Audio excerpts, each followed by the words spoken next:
Hey guys, welcome to Peripheral Vision, and today we're taking a look at the game television controller for the Nintendo Entertainment System by Sharp.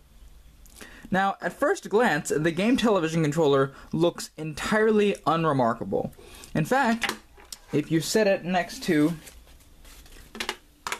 the standard NES controller, they look almost identical. You can close up. Same buttons, same D-pad, same structure. And if you look on the back, NES-004 is the model number here. And NES-004 is the model number here as well. So this is actually the same mold, it's just a different paint job. And one would initially think that that would make the game television controller a cheap knockoff.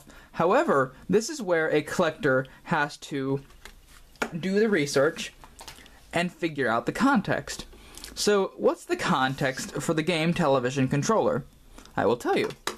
The television in the name actually comes from the fact that this was originally packaged with the NES Sharp TV, which was a television set released by Sharp that had a Nintendo Entertainment System built in. And this is the controller that came with it. So that is why it has the official Nintendo branding, and it is branded just like the other one. It was simply painted differently to signify that it was connected to the Sharp TV. And even with that context, it's not that different. I've plugged it in, I've played it, and it plays identically to that of an NES controller.